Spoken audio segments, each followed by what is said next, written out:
ಪರಿಚಲನಾ ವ್ಯವಸ್ಥೆ. ನಿಮ್ಮ ಹೃದಯದ ಬಡಿತನ ನೀವು ಯಾವತ್ತಾದ್ರೂ ಗಮನಿಸಿದ್ದೀರಾ?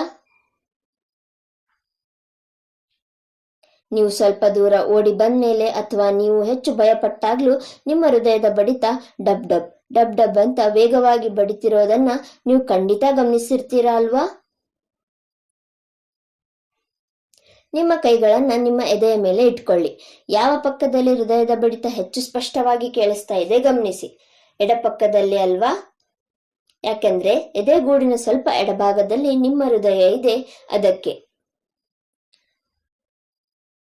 ಹೋಗ್ಲಿ, ನಿಮ್ಮ ಹೃದಯ ದಿನಕ್ಕೆ ಎಷ್ಟು ಬಾರಿ ಬಡಿಯುತ್ತೆ ಗೊತ್ತಾ? ದಿನಕ್ಕೆ ಸುಮಾರು 1,00,000 ಬಾರಿ, ವರ್ಷಕ್ಕೆ 3.5 ಕೋಟಿ ಸಲ.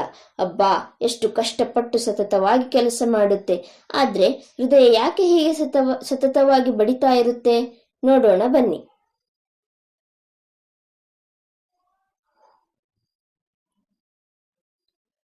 ನಮ್ಮ ಹೃದಯ ನಮ್ಮ ಮುಷ್ಟಿಯಷ್ಟು ಗಾತ್ರ ಇದೆ. ಇದು ಸ್ನಾಯುಗಳಿಂದ ಮಾಡಲ್ಪಟ್ಟಿದೆ. ಇದು ಒಂದು ಪಂಪ್ನ ಹಾಗೆ ಕೆಲಸ ಮಾಡುತ್ತೆ. ಈ ಪಂಪ್ನಿಂದ ರಕ್ತ ದೇಹವನ್ನೆಲ್ಲಾ ಸುತ್ತಿ ಅಂದ್ರೆ ಪರಿಚಲಿಸಿ ಹಿಂತಿರುಗುತ್ತೆ. ಇದು ಎಲ್ಲಾ ಕಡೆ ಹೋಗುವಾಗ ಆಕ್ಸಿಜನ್ ಮತ್ತು ಇತರ ಪೌಷ್ಟಿಕಾಂಶಗಳನ್ನು ತನ್ನೊಂದಿಗೆ ತೆಗೆದುಕೊಂಡು ಹೋಗಿ ಮತ್ತೆ ಹಿಂತಿರುಗುವಾಗ ಕಾರ್ಬನ್ ಡೈಆಕ್ಸೈಡ್ನ ತನ್ನೊಂದಿಗೆ ತರುತ್ತೆ. ಈ ರಕ್ತ ಪರಿಚಲನೆ ಮುಂದುವರಿಸೋಕೆ ಈ ಪಂಪ್ ನಿರಂತರವಾಗಿ ಬಡಿತಾನೇ ಇರಬೇಕಾಗುತ್ತೆ. ಹೃದಯದಲ್ಲಿ 4 ಗೂಡುಗಳಿವೆ, ಅಂದ್ರೆ ಕೋಣೆಗಳು.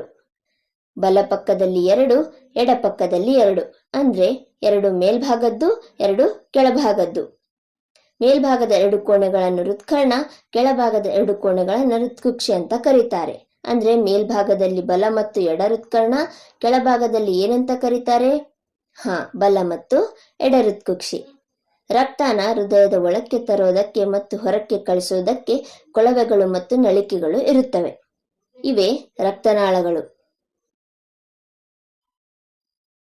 ಹೃದಯದಿಂದ ಪ್ರಾರಂಭಿಸಿ ಇಡೀ ದೇಹದಲ್ಲಿ ಹರಡಿಕೊಂಡಿರೋ ಸಣ್ಣ ಕೊಳವೆಗಳ ಜಾಲವೇ ಇದೆ.